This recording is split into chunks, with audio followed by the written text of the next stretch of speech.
was down. His hands shook. Femi looked down. I don't want to be used again, whispering to himself. After a few days in the hospital, Amora was allowed to go home.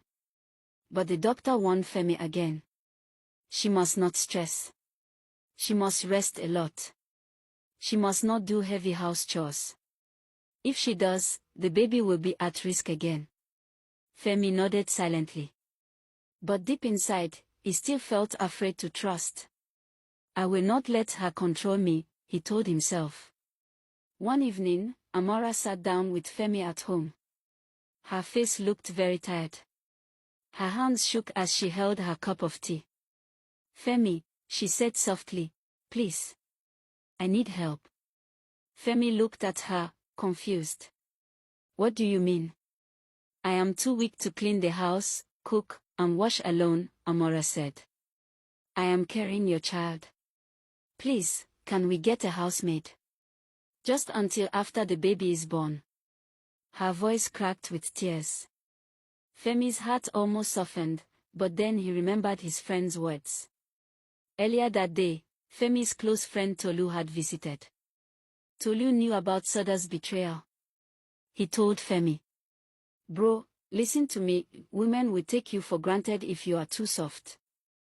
She will start with the housemaid. Next, she will control everything. Stand your ground. Show her you are the man of the house. Femi nodded. I will not be soft, he promised himself. Now, sitting across from Amora, Femi took a deep breath. No, Amora, he said firmly. We don't need a housemaid. You can manage. Amora gasped. But the doctor said. I have decided, Femi said coldly. I don't want strangers in my house. And I will not waste money on that. Amora's face broke into tears. She put her hands on her belly and whispered. But I am carrying your child. I am so tired. Femi stood up and walked away. Inside his heart, a small voice whispered. You are hurting her. But Tolu's voice shouted louder. Stay strong. Don't be fooled again. The next days became very hard for Amora. She woke up early to cook, but her hands shook.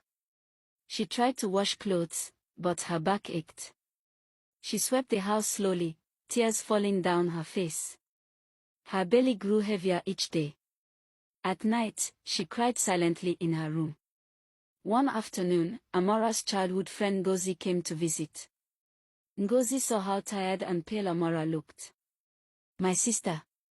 Ngozi cried. You need help. Where is your husband? Why is he letting you suffer like this? Amora shook her head. I don't know why Femi is treating me this way. He does not trust me. Ngozi became angry. A man must protect his wife, not punish her. She promised to talk to Femi. That night, Amora tried to cook dinner. Suddenly, sharp pain shot through her stomach. She screamed and fell to the floor. Femi rushed in, eyes wide. Blood was on her clothes. Amora gasped. Please, save the baby, please. Femi's heart froze. What have I done? He thought. Femi carried Amora in his arms, running to the car. Her body was weak. Her eyes were half closed. Blood soaked her dress. Stay with me, please, Femi begged, crying. Don't leave me. Don't leave the baby. Amora tried to speak, but only a small whisper came out. I needed you to believe in me. Those words hit Femi's heart like a knife. In the hospital room, doctors and nurses rushed in and carried Amora away. Femi sat in the waiting area, shaking and praying. Ngozi arrived, breathing hard. What happened? She collapsed, Femi said, his voice cracking. She was bleeding. I didn't listen. I should have helped her. Ngozi looked at him with pain in her eyes. You were warned, Femi, she said. I begged you to treat her gently. Femi put his head in his hands. He couldn't stop the tears. The doctor comes out. Hours passed. Then finally, the doctor came out. His face was serious. His voice was quiet. "I'm sorry," he said. "We tried everything. But, we lost them both." Femi froze. His mouth opened, but no words came. The world around him became silent. Days later, Femi walked into his house. It was too quiet. There were no baby clothes. No cooking smells. No soft laughter. Only silence. And regret. Femi sat on the cold floor and cried. He remembered every moment he hurt Amora. Every time he said a no. Every time he believed Tolu instead of his heart. Tolu came to visit. He saw Femi sitting alone in the dark. "Bro, I'm sorry," Tolu said. "I didn't know it would end like this." Femi looked up at him with red eyes. "You told me to be strong," he said. "But your strength killed my family."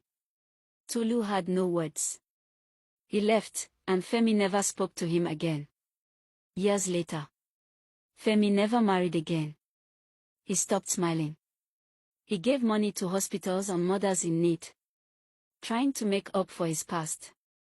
But his heart stayed broken. He would sit by Amora's grave and talk to her.